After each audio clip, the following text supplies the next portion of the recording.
Finally set college போயாச்சு. போயிட்டு நம்மளோட புக்ஸை வாங்கியாச்சு.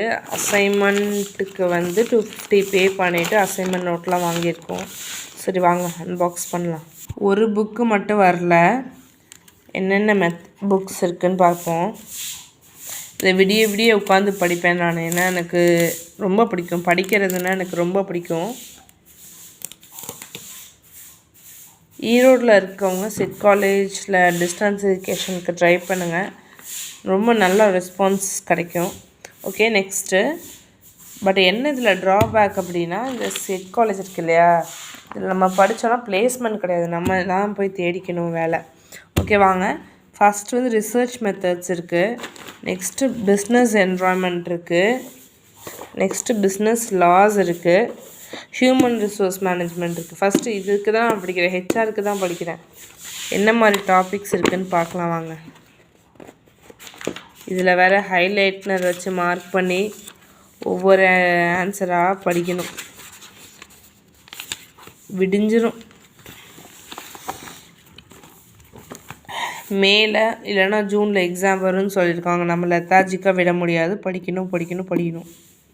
நெக்ஸ்ட் பேசிக்ஸ் அந்த மாதிரி இருக்குது. தியரி தான் போல் இருக்குது. இது பார்ப்போம். லாஸ்ன்னு போட்டிருக்காங்க. லா தெரியாமல் ஒரு பிஸ்னஸை நம்ம பண்ண முடியாது. என்ன மாதிரி லாஸ்ன்னு பார்க்கலாம்.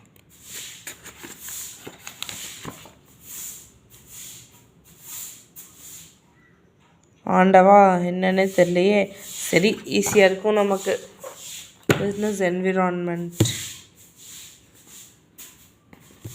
இது ஈஸியாக தான் இருக்கும்னு நினைக்கிறேன். இதுலேயும் நிறைய ஆக்டு, லா, வருஷம் இதெல்லாம் ஞாபகம் வச்சுக்கணும். பின்ன சும்மாவா அட்வர்டைஸ்மெண்ட்டில் போடுறாங்கன்னு எம்பிஏ படித்தே ஆகணும்னு. கஷ்டமாக தான் இருக்கும் போல் இருக்குது. நல்ல வேலை இந்த செமஸ்டரில் அக்கௌண்ட்ஸ் இல்லை. போன செமஸ்டரில் அக்கௌண்ட்ஸ் இருந்து மொழி பிதுங்கிருச்சு. அடுத்த ஒரு புக்கு வரல. அதில் இருக்குமா அக்கௌண்ட்ஸுன்றது தெரியாது. ரொம்ப பயமாக இருக்குது. சரி ஓகே, பார்ப்போம். படிக்க ஆரம்பிக்க வேண்டியது தான். ஓகே ஃப்ரெண்ட்ஸ், பாய்.